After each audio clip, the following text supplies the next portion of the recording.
हमारा पहला प्रश्न है, हाल ही में छत्तीसगढ़ के किस स्थान में राज्य का सबसे बड़ा जैन स्तूप का लोकार्पण किया गया है?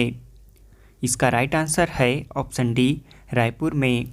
हाल ही में प्रदेश की राजधानी रायपुर में राज्य के सबसे बड़े 35 फीट ऊंचे जैन धर्म के प्रतीक चिन्ह वाले स्तूप का जैन संत ललित प्रभ एवं अन्य साधुओं के सानिध्य में उद्घाटन किया गया। इसकी स्थापना राजधानी रायपुर के कोतवाली चौक पर की गई है। इस स्तूप के निर्माण में राजस्थान के लाल पत्थरों का उपयोग किया गया है।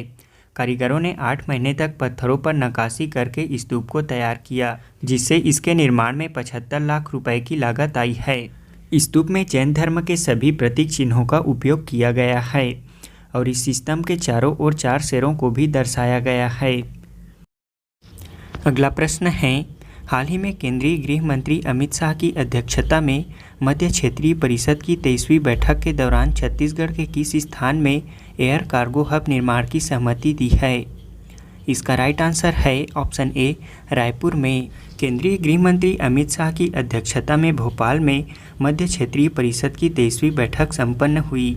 इस बैठक में कुल 18 एजेंडों पर चर्चा हुई। इसमें से 8 एजेंडे छत्तीसगढ़ से जुड़े थे।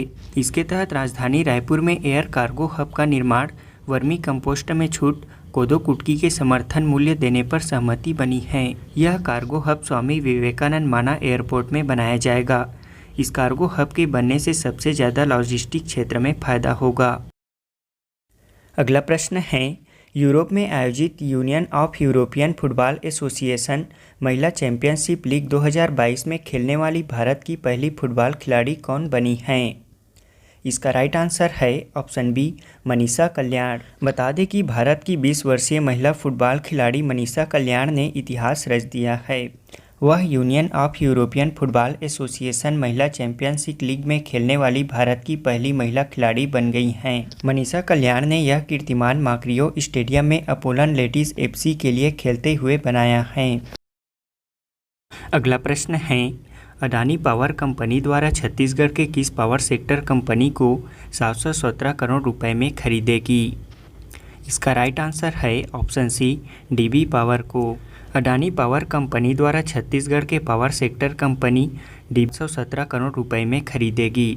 बता दें कि छत्तीसगढ़ के जांजगीर चांपा जिले में संचालित डीबी पावर खरीदने की तैयारी है। इसके अधिग्रहण की प्रक्रिया अक्टूबर 2022 तक पूरी की जाएगी। वर्तमान में डीबी पावर पर 5,500 करोड़ रुपए का कर्ज है। वर्ष 2015 से इस संयंत्र में 600 मेगावाट की 2 इकाइयाँ संचालित है। साथ ही कोयला आपूर्ति के लिए कोल इंडिया लिमिटेड के साथ अनुबंध भी है। अगला प्रश्न है, 65वां राष्ट्रमंडल संसदीय सम्मेलन 2022 का आयोजन कहाँ किया जाएगा? इसका राइट आंसर है ऑप्शन डी, हैलिफैक्स कनाडा में। 65वां राष्ट्रमंडल संसदीय सम्मेलन 2022 का आयोजन कनाडा के हैलिफैक्स में आयोजित किया जाएगा। इस सम्मेलन में सभी देश पारस्परिक हित और संसदीय सहयोग के मामलों पर चर्चा करने के लिए अन्य राष्ट्रमंडल देशों के साथ वार्तालाप करेंगे। इसमें भारतीय सांसदों के दल का नेतृत्व लोकसभा अध्यक्ष ओम बिरला करेंगे। अगला प्रश्न है, आतंकवाद से लड़ने के लिए नई दिल्ली में आयोजित राष्ट्रीय सुरक्षा रणनीति सम्मेलन 2022 की अध्यक्षता किनके द्वारा की गई? इसका राइट आंसर है ऑप्शन ए, अमित शाह द्वारा। केंद्रीय गृह मंत्री अमित शाह द्वारा आतंकवाद से लड़ने के लिए नई दिल्ली में आयोजित राष्ट्रीय सुरक्षा रणनीति सम्मेलन की अध्यक्षता की गई। बता दें कि राष्ट्रीय सुरक्षा रणनीति सम्मेलन राष्ट्रीय सुरक्षा चुनौतियों का समाधान करने के लिए शीर्ष नेतृत्व को एक साथ लाता है। इस सम्मेलन में पुलिस अधिकारी, सुरक्षा व्यवसायी और विशिष्ट क्षेत्रों के विशेषज्ञ भी शामिल थे। इस सम्मेलन में राष्ट्रीय अपराध रिकॉर्ड ब्यूरो द्वारा तैयार राष्ट्रीय स्वचालित फिंगरप्रिंट पहचान प्रणाली का उद्घाटन भी किया गया। अगला प्रश्न है, भारत के राष्ट्रपति द्रौपदी मुर्मू के नए सचिव कौन बनाए गए हैं? इसका राइट आंसर है ऑप्शन सी, राजेश वर्मा। भारत की 15वीं राष्ट्रपति द्रौपदी मुर्मू के नए सचिव राजेश वर्मा बनाए गए हैं। वे कपिल देव त्रिपाठी का स्थान लेंगे, जिन्हें तत्कालीन राष्ट्रपति रामनाथ कोविंद का सचिव नियुक्त किया गया था। 22वीं राज्य स्तरीय शालेय क्रीड़ा प्रतियोगिता किस जिले में आयोजित किया जा रहा है? इसका राइट आंसर है ऑप्शन डी, जशपुर जिले में। अगला प्रश्न है, छत्तीसगढ़ सरकार द्वारा राज्य में गांधी जयंती से ग्रामीण आजीविका पार्क यानी कि रूरल इंडस्ट्रियल पार्क शुरू की जाएगी। इसके तहत एक साल में कितने इंडस्ट्रियल पार्क की स्थापना का लक्ष्य रखा गया है? इसका राइट आंसर है ऑप्शन बी 300 पार्क। हमारा अगला प्रश्न है, हाल ही में पिछले दिनों छत्तीसगढ़ के किस जिले में दुनिया का सबसे निडर जीव हनी बैजर देखा गया है? इसका राइट आंसर है ऑप्शन सी कांकेर जिले में। अगला प्रश्न है, बुल्गारिया में आयोजित अंडर 20 विश्व कुश्ती चैंपियनशिप में गोल्ड मेडल जीतकर वर्ल्ड चैंपियन बनने वाली पहली भारतीय पहलवान कौन बनी हैं? इसका राइट आंसर है ऑप्शन ए अंतिम पंघाल। अगला प्रश्न है, हाल ही में किस राज्य सरकार ने दही हांडी को साहसिक खेल का दर्जा देने की घोषणा की है? इसका राइट आंसर है ऑप्शन सी महाराष्ट्र ने। अगला प्रश्न है, हाल ही में भारत के किस शहर में पहली बार double decker AC electric bus प्रारंभ की गई है? इसका राइट आंसर है ऑप्शन ए मुंबई शहर में। अगला प्रश्न है, हाल ही में भारत सरकार की हिंदुस्तान एरोनॉटिक्स लिमिटेड ने किस देश के साथ एक कार्यालय स्थापित करने के लिए समझौता किया है? इसका राइट आंसर है ऑप्शन डी मलेशिया ने। अब हम पिछले क्विज का आंसर जान लेते हैं। पहला प्रश्न है, संयुक्त राष्ट्र मानवाधिकार परिषद के मानव अधिकारों और जलवायु परिवर्तन के लिए दुनिया का पहला स्वतंत्र विशेषज्ञ किसे नियुक्त किया है?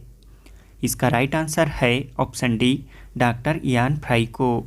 संयुक्त राष्ट्र मानवाधिकार परिषद ने डॉक्टर इयान फ्राई को मानव अधिकारों और जलवायु परिवर्तन के लिए दुनिया का पहला स्वतंत्र विशेषज्ञ नियुक्त किया है। डॉक्टर फ्राई को 3 साल की अवधि के लिए नियुक्त किया गया है। बता दें कि संयुक्त राष्ट्र मानवाधिकार परिषद की स्थापना संयुक्त राष्ट्र महासभा द्वारा संयुक्त राष्ट्र मानवाधिकार आयोग के स्थान पर 15 मार्च 2006 को की गई। संयुक्त राष्ट्र मानवाधिकार परिषद के पास क्षेत्रीय समूह के आधार पर 3 साल के लिए 47 सदस्य चुने गए हैं। वहीं अप्रैल 2022 में रूस को संयुक्त राष्ट्र मानवाधिकार परिषद से निलंबित कर दिया गया है। रूस पर आरोप थे कि उसके सैनिकों ने यूक्रेन के मानवाधिकारों का उल्लंघन किया है, जिसके लिए संयुक्त राष्ट्र महासभा के सदस्य देशों ने रूस को निलंबित करने के लिए मतदान किया था। अगला प्रश्न है, centre for monitoring Indian economy द्वारा जारी रिपोर्ट के अनुसार भारत में सबसे अधिक बेरोजगारी दर वाले राज्यों में कौन सा राज्य शीर्ष स्थान पर रहा है? इसका राइट आंसर है ऑप्शन ए हरियाणा राज्य। CMIE द्वारा जारी रिपोर्ट के अनुसार भारत में सबसे अधिक बेरोजगारी दर वाले राज्यों में हरियाणा 26.7% के साथ सबसे अधिक बेरोजगारी दर वाला राज्य है। वहीं रिपोर्ट के अनुसार भारत का सबसे कम बेरोजगारी दर वाले राज्यों में 0.6% के साथ शीर्ष प्रथम स्थान पर छत्तीसगढ़ है। अगला प्रश्न है, भारत के नए विदेश सचिव कौन बने हैं? इसका राइट आंसर है ऑप्शन सी विनय मोहन क्वात्रा। भारत के नए विदेश सचिव विनय मोहन क्वात्रा बने हैं। उन्होंने हर्षवर्धन श्रृंखला का स्थान लिया है। अगला प्रश्न है, 2022 में छत्तीसगढ़ सरकार द्वारा प्रदेश में कितना क्विंटल महुआ समर्थन मूल्य पर क्रय करने का लक्ष्य रखा गया है? इसका राइट आंसर है ऑप्शन बी 2000 क्विंटल। छत्तीसगढ़ सरकार द्वारा 2000 क्विंटल फूड ग्रेड महुआ संग्रहण करने का लक्ष्य रखा गया है। इस वर्ष 2022 में महुआ फूल सूखा के साथ साथ वैज्ञानिक पद्धति से संग्रहित फूड ग्रेड महुआ का क्रय समर्थन मूल्य पर किया जाएगा। अगला प्रश्न है, छत्तीसगढ़ सरकार द्वारा प्रदेश को किस वर्ष तक टीबी क्षय रोग मुक्त करने का लक्ष्य रखा गया है? इसका राइट आंसर है ऑप्शन ए 2025 तक। राज्य शासन के स्वास्थ्य एवं परिवार कल्याण विभाग द्वारा प्रदेश को क्षय मुक्त करने के लिए 2025 तक का लक्ष्य रखा गया है। पहले यह लक्ष्य 2023 था। बता दें कि राज्य में क्षय पोषण योजना के तहत इलाज के दौरान पोषण आहार के लिए प्रति माह 500 रुपये की राशि दी जाती है। हमारा आज के क्विज का पहला प्रश्न है, भारत का पहला वर्ल्ड पीस सेंटर कहाँ स्थापित किया जाएगा? दूसरा प्रश्न है, देश का पहला artificial intelligence and robotics technology park कहाँ लॉन्च किया गया है? तीसरा प्रश्न है, मुख्यमंत्री भूपेश बघेल ने किन 2 महिलाओं के नाम पर राज्य अलंकरण सम्मान प्रारंभ करने की घोषणा की है? चौथा प्रश्न है, 13वां फैजा इंटरनेशनल चैंपियनशिप 2022 अंतर्गत world para athletics grand prix में छत्तीसगढ़ से किसने रजत पदक जीता है? पांचवा प्रश्न है, फॉरेंसिक में बेहतर क्रियान्वयन के लिए छत्तीसगढ़ राज्य को देश भर में कौन सा स्थान मिला है?